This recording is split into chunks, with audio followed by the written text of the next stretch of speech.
Initiating change, honouring yourself and the things that matter to you will make a difference to how you feel. And from a business perspective, you would be wise to get more proactive on wellbeing culture as we head towards September. You can contact me direct to find out how, either DM me or connect through wellintellect.com. I'm Annie Hood. Hello and welcome to Well Intel. If nothing changes, everything changes. What do I mean?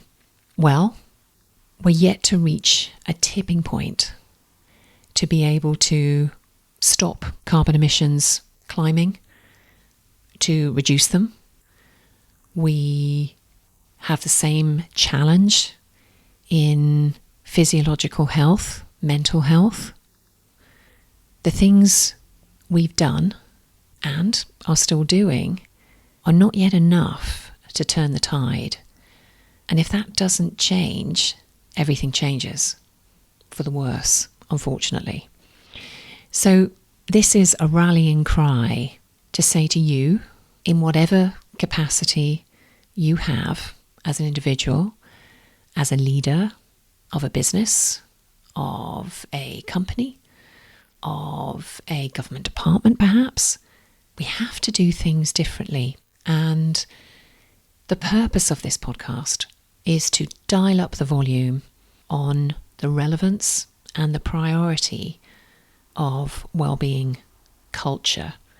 Every way we look at it, whether it's through the lens of environment and the climate, whether it's through the lens of society and physiological health, or whether it's through a lens of leadership, of governance, of stepping up what we're doing. When I say stepping up, I don't mean a little bit of a nudge. I mean multiply it by 10 in terms of how we prioritise people and the planet in the choices we make every day, in the strategies that we create, in how we consume, in how we live our lives.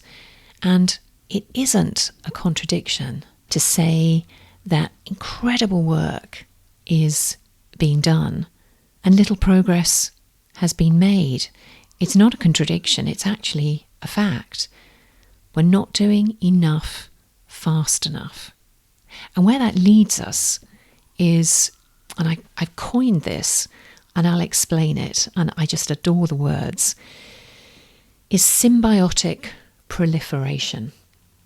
And what I mean by that is multiple sources of simultaneously exploding growth in the wrong direction. We have a symbiotic proliferation of challenging issues. What we're seeking is symbiotic proliferation in a positive way, in a way that sees the negative trends reverse, in a way that sees a fundamental shift in carbon emissions. And I know that sounds impossible as we sit here now, as you're listening, as I'm talking. But if we don't prioritise this, if we don't see the urgency, if nothing changes, then everything changes. For all of us, for our children, for their grandchildren, we need to step it up. On Tuesday, the reality of how debt has been allowed to be enabled. This is the podcast that joins the dots on wellbeing perspective and everyday relevance. Less is more. Be well.